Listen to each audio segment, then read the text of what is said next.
Everyone, welcome to my channel. Study शुरू करो। तुम लोग इतने टाइम से बोल रहे थे कि थर्ड यूनिट डाल दो, सो हियर इट इज। अगर तुम्हें सिलेबस देखना है तो भी मैंने वीडियो डाली हुई है। मतलब इन शॉर्ट, आंसर प्रेजेंटेशन की, क्वेश्चन पेपर, काफ़ी कुछ अपने चैनल पे मैंने डाल रखा है। So go and check it out. अब थर्ड यूनिट शुरू करते हैं। सो यूनिट 3 का नाम है बंगाल स्कूल ऑफ पेंटिंग, और इसमें हम लोग मॉडर्न ट्रेंड्स भी पढ़ेंगे। ठीक है। फर्स्ट क्वेश्चन आता है हमारा, national flag of India. National flag of India मेरे प्री बोर्ड में भी आ रखा है, जो मैंने ऑलरेडी डाल रखा है। क्वेश्चन आ सकता है कि evolution of national flag of India, explain it. Like ऐसे क्वेश्चन आ सकता है, मतलब सीधा सीधा इसको लेके तुम्हारा क्वेश्चन आ जाएगा। ठीक है। तो इसका आर्टिस्ट कौन है? इसका आर्टिस्ट है अननोन। ये तुम्हें याद रखना है। ठीक है।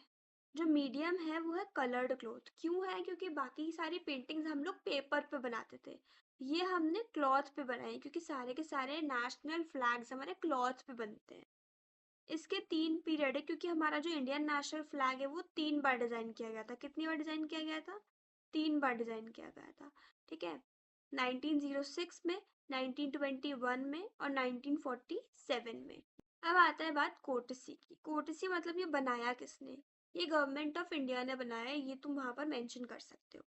अब आता है subject matter. Subject matter is the aim of national flag was to have separate identity of India. Imagine करो कि हमारे इंडिया का कोई नेशनल फ्लैग ही ना होता, तो कितना अजीब नहीं लगता? सबके नेशनल फ्लैग थे, इंडिया का नहीं होता तो कितना अजीब लगता। तो ये क्या दिखाता है? एक सेपरेट आइडेंटिटी दिखाता है। ठीक है। So, different flag was made at the time, but final flag was made on 15 August 1947। जिस दिन हमारा देश आज़ाद हुआ उस दिन हमारा फाइनल फ्लैग बना। उससे पहले हमारे कितने और फ्लैग थे? हमारे 2 और फ्लैग थे। ठीक। The artwork shows how the Indian national flag changed over the time. इस आर्टवर्क में ये मेंशन है कि कैसे जो इंडियन नेशनल फ्लैग है वो चेंज हो गया। ठीक है। Each flag shows the feelings, hopes of Indians during the freedom struggle. ये सारे के सारे जो फ्लैग्स है ना, ये दिखाते हैं क्या दिखाते हैं? कि उस टाइम पे इंडियंस की फीलिंग्स क्या थी, इंडियंस के होप्स क्या थे। अब हमारी 3 स्टेजेस हैं। 3 स्टेजेस क्यों है? क्योंकि 3 मैप है। अब तीनों को हम एक एक करके एक्सप्लेन करेंगे। फर्स्ट फर्स्ट फ्लैग जो है हमारा वो 1906 में आता है। ठीक है। 1906 में हमारा क्या आया था? फर्स्ट फ्लैग आया था। उसे हम लोग कैलकटा फ्लैग भी बोलते हैं। ये पहला फ्लैग August 7, 1906 को होस्ट हुआ था, मतलब बना था। Green park of Calcutta. Green park of Calcutta में आता है, जो आज का क्या है? कोलकाता है। ठीक है। कलर्स क्या आते हैं? Green on top. ये याद रखना है, क्या टॉप पे, क्या मिडिल में, क्या सीधा आपको ये दिख जाएगा कि अपना जो फ्लैग है ग्रीन टॉप पे है, उसके बाद येलो मिडिल में है, और रेड जो है हमारा वो बॉटम में। अब बात है सिंबल्स। 8 वाइट लोटस दिख रहे हैं हमें on the green stripe. Vande Mataram लिखा हुआ है इन हिंदी। किस कलर से लिखा हुआ है? ब्लू कलर से लिखा हुआ है। ठीक है। और किस स्ट्रिप पे लिखा हुआ है? येलो स्ट्रिप पे लिखा हुआ है। पर ये प्रैक्टिस कर लोगे ना कि ये फ्लैग कैसे बनेंगे, तो तुम्हें अपने आप लिखना आ जाएगा। उसके बाद आता है, moon is shown on left side and sun is on right side on the bottom strip of which is of red colour. मतलब जो हमारी बॉटम स्ट्रिप है रेड कलर की, उसके राइट साइड तो हमारा बना हुआ है सन, और लेफ्ट साइड बना हुआ है हमारा मून। का मीनिंग क्या है? Unity of all the religions, love for Motherland और hope for freedom. Vande Mataram दिखा रहा है freedom, moon is representation of Muslim and the sun is representation of Hindus। और ऊपर हमारा दिखा रखा है ये 8 लोटस। लेकिन जो स्टेज आती है वो आती है हमारी 1921। 1921 में हमारा सेकेंड फ्लैग आया था विच वॉज गांधी फ्लैग। ठीक है। Red colour represent Hindus, green colour represent Muslims, क्योंकि उस टाइम पे मेजर 2 कम्युनिटीज थी। अगर वैसे तो ये बात सबको पता है कि हिंदू मुस्लिम सबसे ज्यादा थे, हिंदू मुस्लिम ही थे इंडिया में at the time of independence. लेकिन अगर तुम्हारे पास क्लास 12th में पॉलिटिकल साइंस है तो तुम्हें और अच्छे समझ में आ रहा होगा कि दो कम्युनिटीज थी हमारी उस टाइम। यहाँ देखो दिख भी रहा है, रेड कलर हमारा दिखा रखा है हिंदूज के लिए, ग्रीन कलर दिखा रखा है मुस्लिम्स के लिए, और वाइट कलर पीस के लिए शो होता है। कलर्स, वाइट जो है वो टॉप पे है, ग्रीन मिडल में है और बॉटम में रेड है।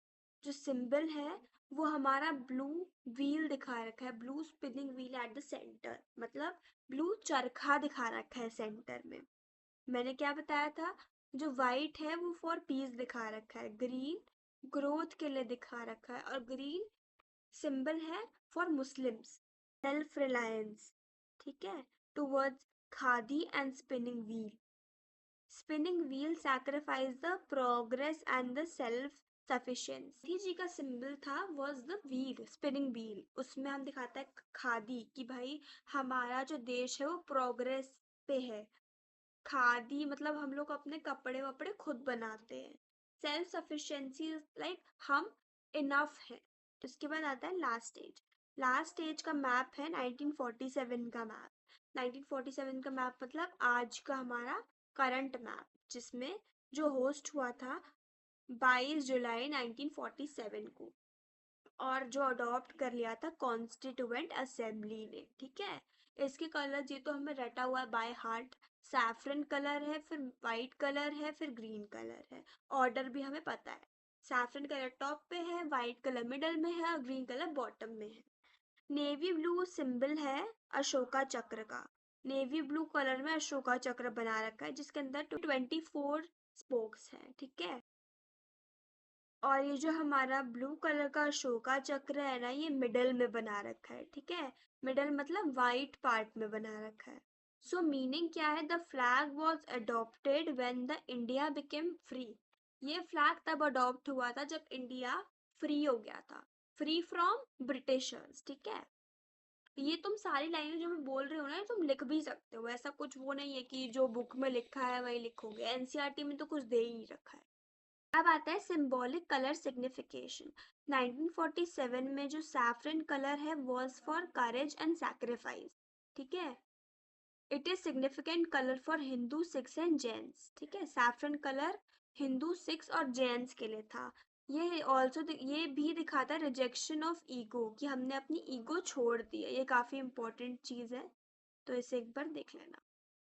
White colour is for truth, peace. किसके लिए है, ट्रूथ के लिए, पीस के लिए, है ना, नॉलेज के लिए। ग्रीन, अब आता है ग्रीन कलर। ग्रीन कलर है ग्रोथ के लिए, फेथ के लिए, प्रोस्पेरिटी के लिए। अब ग्रीन से हमें क्या पता लगता है, इंडिया में ग्रीन क्या है, हमारी फसल है, तो फर्टिलिटी के लिए, है ना, लाइफ के लिए, हैप्पीनेस के लिए। अब आ गया ना ग्रीन फील्ड्स, ग्रीन फील्ड्स के लिए। आता है अशोक चक्र। अशोक चक्र जो है वो ब्लू व्हील दिखा रखा है, विच हैज 24 स्पोक्स, जो दिखाते हैं कि एक दिन में 24 आवर्स होते हैं, ठीक है। ब्लू व्हील दिखाता है लॉ, जस्टिस, मूवमेंट, ठीक है। कि और इंडिया जो है, India should keep moving forward, कहाँ फॉरवर्ड, कि इंडिया आगे बढ़ता रहे, आगे बढ़ते हैं।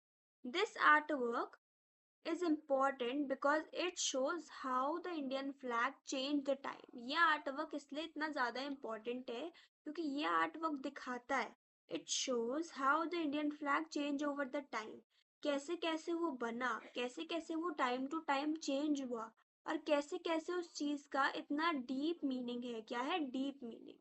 Most important line of the chapter, अगर सीयूईटी दे रहे तो उसमें पक्का आएगा, क्या पता एमसीक्यूज में भी आ जाए। कि खादी और हैंडस्पिन जो क्लोथ था was only material allowed for the flag.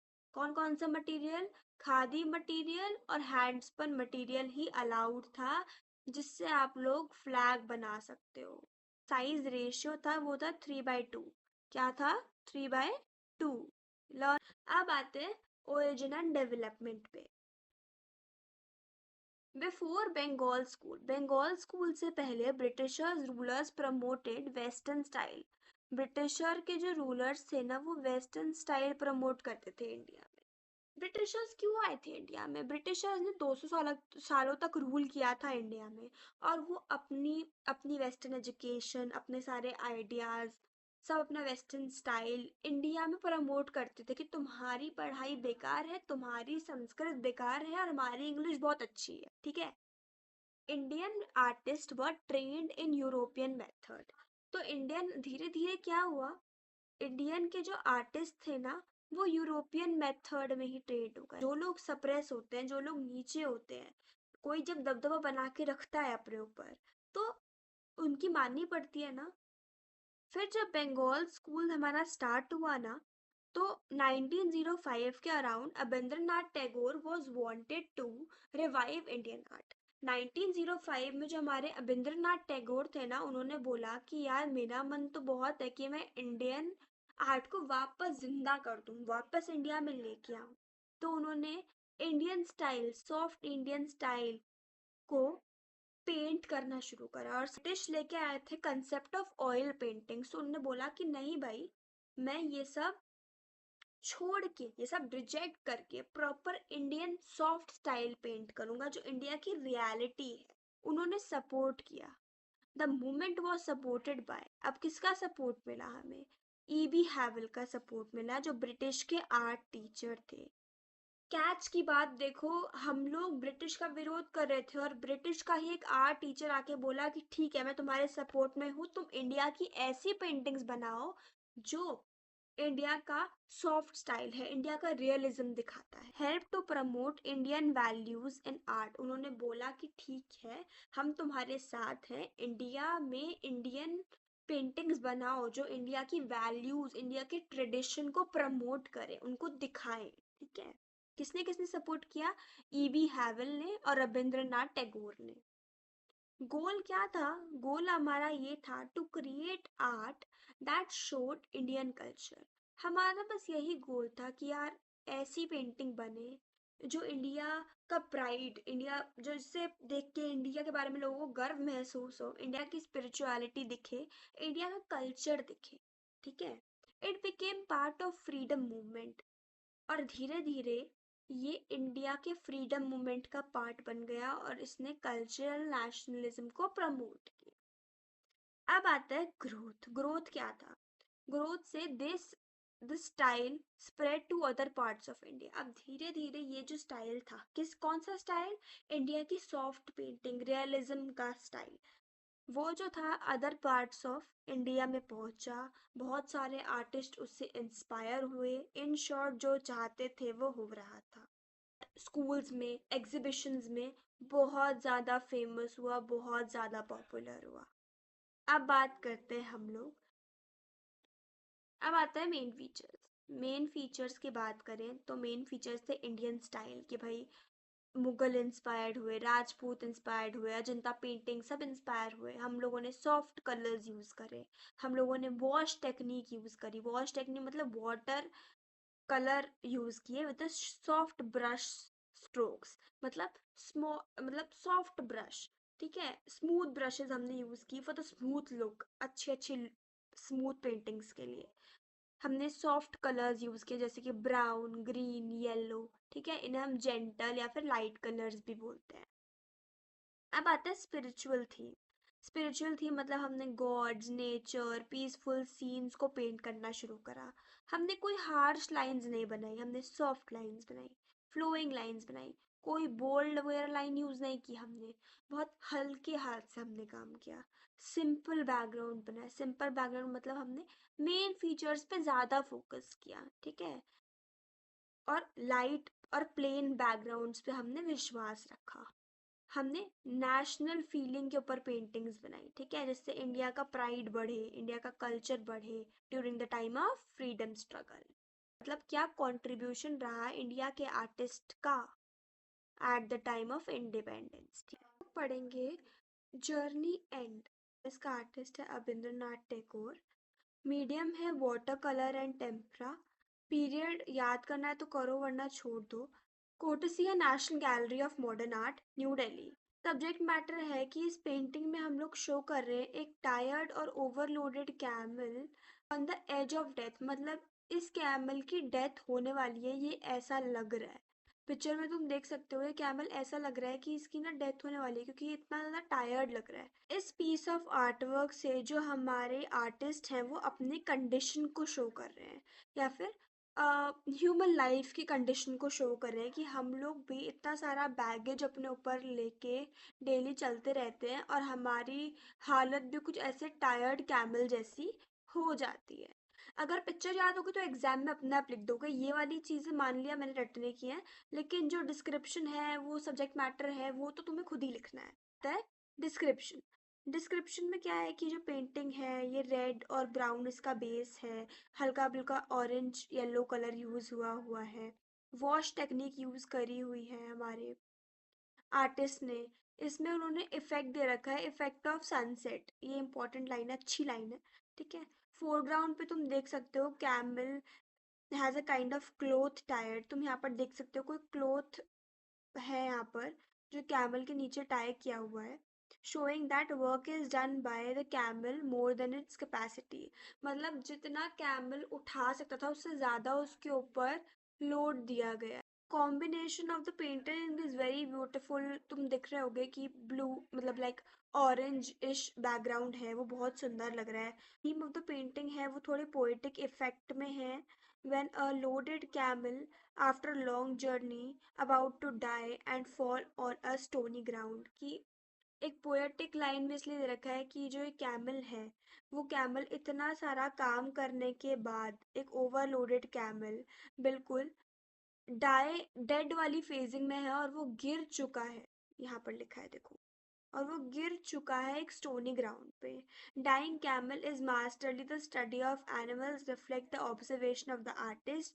Artist ने बहुत ज़्यादा डीपली ऑब्जर्व किया है काफ़ी सारे जैसे डाइंग कैमल को, या फिर उसने स्टडी ऑफ कैमल बहुत अच्छे से किया हुआ है, उसमें वो मास्टर है।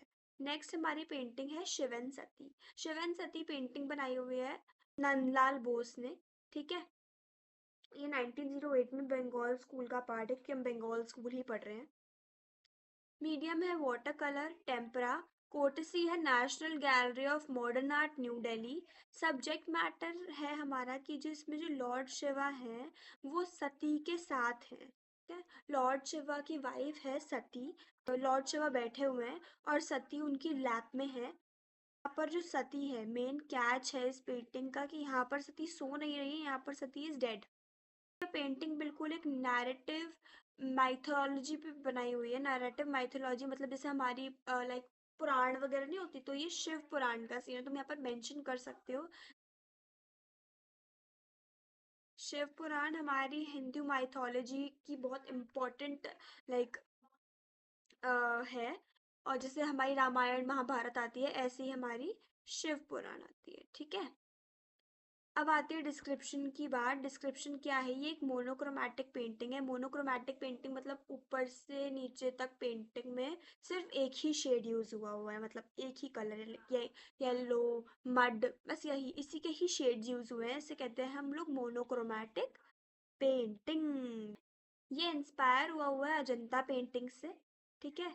This is inspired from Ajanta paintings. जो हेड है शिवा का वो लाइक उन्हें ऐसा गॉड दिखा रखा है, ये देखो जो शिव के पीछे ये राउंड राउंड नहीं है, ये देखो। ठीक है। ये हैलो जो है ना, ये हैलो इफेक्ट भी बोलते हैं इसे। ये जो हैलो राउंड कलर का शो हो रखा है शिव के हेड पे, वो दिखा रखा है कि वो एज अ गॉड है। Expressions are very good, expressions बहुत सुंदर हैं। ये देखो, अगर मैं जूम करूँ पेंटिंग को तो तुम्हें दिखेगा कि जो शिव के फोरहेड है ना, शिव के फोरहेड पे थोड़ा सा वाइट कलर भी शो हुआ हुआ है। शिव के फोरहेड पे थोड़ा सा वाइट कलर शो हुआ हुआ है। ठीक है। अगर हम सती के फोरहेड की बात करें तो यहाँ पर भी सती के फोरहेड पे थोड़ा वाइटिश कलर की लाइट दिखाई हुई है। ठीक है। ब्राउनिश मोनोक्रोमैटिक इफेक्ट दे रखे हैं पेंटिंग में जो बहुत ज़्यादा ब्यूटीफुल लग रहे हैं। क्लाउड्स का इफेक्ट दे रखा है in the foreground is very impressive. यहाँ पर देखो तुम्हें थोड़े थोड़े क्लाउड्स दिख रहे होंगे, ब्यूटीफुल लग रहा है, बहुत ज़्यादा इम्प्रेसिव दिख रहा है। ठीक है। अब आगे मूव करते हैं। बैकग्राउंड है वो काफ़ी ज़्यादा अट्रैक्टिव है। सती है सैक्रिफाइस्ड हर लाइफ। सती यहाँ पर डेड है क्योंकि उन्होंने अपनी जान दे दी for the sake of her husband. क्यों? क्योंकि सती के फादर थे दक्ष। ठीक है, वो उसकी मैरिज के अगेंस्ट थे क्योंकि दक्ष ने अब्यूजिव वर्ड्स बोल दिए थे शिवा के लिए। ठीक है, इन द ग्रेट पार्टी, एक बहुत बड़ी उन्होंने पार्टी ऑर्गेनाइज करी थी, यज्ञ ऑर्गेनाइज किया था। उसमें उन्होंने शिव के लिए, दक्ष ने शिव के लिए बहुत ज़्यादा अब्यूजिव वर्ड्स यूज़ कर दिए थे, तो सती को बहुत गुस्सा आया और वहाँ पर वो आग में कूद गई और उसने अपनी लाइफ को एंड कर दिया by burning her body through fire. ठीक है, तो ये पेंटिंग में ये दिखाया हुआ है। इसमें शिव है, सती को अपने आर्म्स में पकड़ा हुआ है, शिव जो है वो सिटिंग पोज में है। ये बेस्ट पेंटिंग है नंदलाल बोस की। ठीक है, और उन्होंने वर्क किया हुआ है Indian society of oriental arts में भी। ये पेंटिंग है सोसाइटी की one of the best paintings, मतलब आर्ट एग्जीबिशन में लगी थी, और इसका प्राइस 500 था इन द ईयर ऑफ 1908। ठीक है, उन्हें मतलब इस पेंटिंग के लिए उन्हें प्राइज मिला था 500 रुपये का 1908 में। तो 1908 में 500 रुपये की बहुत वैल्यू होती थी। अब आती है हमारी next painting which is Radhika. ठीक है, इसके आर्टिस्ट है मार चुगताई। ठीक है, MB मार चुगताई आर्टिस्ट है। ठीक है, स्कूल इसका मॉडर्न है, मीडियम वाटर कलर टेम्परा। ठीक है, टेक्निक है वॉश। ठीक है, कोर्टेसी है national gallery of modern art New Delhi. Subject matter ये है कि एक यंग गर्ल थी, और वो एक यंग गर्ल है पेंटिंग में, और वो स्टैंडिंग पोज में खड़ी है जो अपने रूम से बाहर जा रही है। She is feeling very shy, और जो पेंटिंग है ये बिलोंग करती है हिंदू रिलीजन से। डिस्क्रिप्शन में आता है कि एक वर्टिकल पेंटिंग है जो मार चुगताई ने बनाई है, और इसमें एक इंडियन गर्ल है जो स्टैंडिंग पोज में खड़ी है जिसका हेड डाउनवर्ड्स है, उसका जो लेफ्ट फुट है वो फॉरवर्ड है, और बहुत ज़्यादा नाइसली दिखा रखा है पिक्चर में, मतलब क्लियरली विजिबल है वो चीज़। उसके लेफ्ट हैंड में और राइट हैंड में दोनों में लोटस है। लेफ्ट हैंड थोड़ा सा उसका बेंड है नियर हर नेक, और राइट हैंड फोल्डेड है इन अ टिपिकल पोज। हैंड में एक एंट है लाइक फ्लावर के ऊपर, और उस एंट के विंग्स है, तो मे बी वो एक इंसेक्ट हो सकती है। बैकग्राउंड में एक लैम्प स्टैंड है, और उधर से बर्निंग फ्लेम दिख रही है, मतलब लाइक फ्लेम। लेडी ने ब्लू कलर का बहुत सुंदर लहंगा पहन रखा है, रेड ब्लाउज है और येलो कलर की ओढ़नी है। ऑर्नामेंट्स बहुत ज़्यादा ब्यूटीफुल दिखाए रखे हैं विद डेकोरेटिव लाइंस। ठीक है, लाइंस बहुत थिन है, शार्प है, और राधिका की जो पेंटिंग है वो बहुत ज़्यादा लाइक फुल ऑफ एक्सप्रेशन है। बहुत ज़्यादा पेंटिंग बहुत ज़्यादा सुंदर है, रिदमिक है, एक्सप्रेसिव है, फाइन लाइंस है। उसके जो हेयर हैं वो बहुत लॉन्ग दिखा रखे हैं, और ग्रे ब्लैक ब्राउन तीनों कलर से शो रखे हैं। ये वॉश टेक्निक से बनाई हुई है पेंटिंग, और बैकग्राउंड में थोड़ा येलो और ऑरेंज ब्राउन कलर से पेंटिंग बहुत सुंदर बना रखी है, लाइक बहुत अच्छा बैकग्राउंड है, बहुत डिसेंट बैकग्राउंड है। ठीक है, और ये जो वॉश टेक्निक है ना, बंगाल स्कूल में यूज़ होती थी, सिर्फ इंडिया में सिर्फ बंगाल में ही यूज़ होती थी, और अगर इंडिया की बाहर बाहर की बात करें तो ये जापान और चाइना में भी यूज़ होती थी। अब पढ़ते हैं हमारी next painting which is Meghdoot. Meghdoot वाली पेंटिंग बनाई थी राम गोपाल विजय वर्गिया ने। Vijay Vijay वर्गिया, I don't know मैं इसका नाम सही प्रोनाउंस कर रही हूँ कि नहीं, बट स्पेलिंग इतनी टफ नहीं है।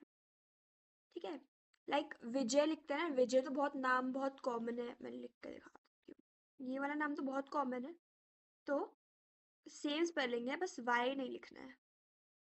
वाई नहीं लिखना है, वाई के अलावा लिखना है आई। उसके बाद लिखना है VAR वर। ठीक है, फिर लिखना है घिया। वो वाली घिया नहीं है जो मम्मी घर पे बनाती है। ठीक है, एनीवेज याद करना है तो कैसे कर लो, बट स्पेलिंग इजी है। ठीक है, विजय वर्गिया। नेक्स्ट हमारा जो स्कूल है इसका बंगाल स्कूल है, और वाटर कलर हमारी मीडियम है। पीरियड याद करना है तो ठीक है, नहीं तो फाइन। ओ मैंने रिपीट कर दिया। वाटर कलर वॉश टेक, इसकी वॉश टेक्निक है, मेन ये पार्ट है, वॉश टेक्निक है।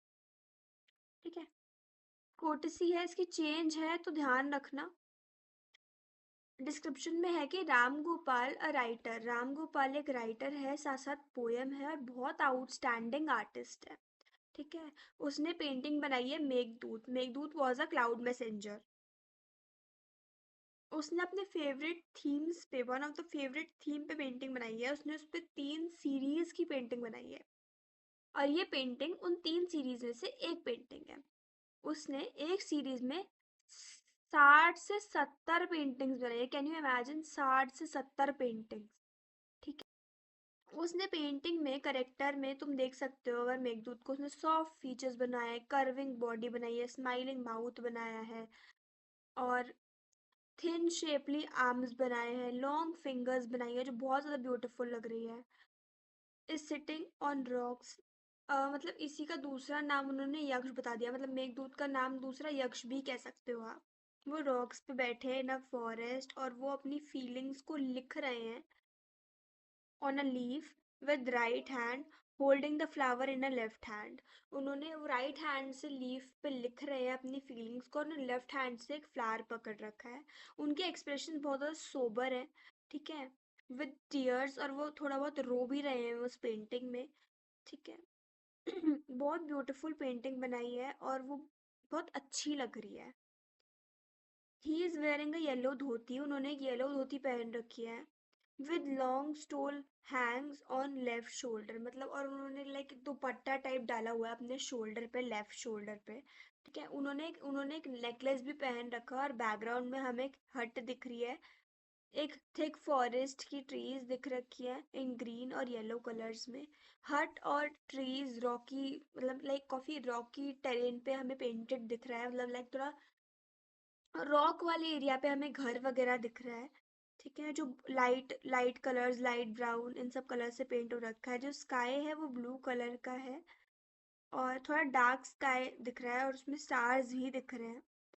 कुछ स्मॉल स्मॉल बर्ड्स भी दिख रही हैं जो फ्लाई कर रही हैं आसमान में। कलर्स बहुत ज़्यादा सॉफ्ट यूज़ कर रहे हैं, बहुत ज़्यादा सूदिंग कलर्स यूज़ कर रखे हैं। ठीक है। जो लाइंस है वो शार्प है, टोनल वेरिएशंस में है, और थोड़ी सी ब्राउन कलर्स में है। ये जो स्टोरी है बहुत इम्पोर्टेंट है,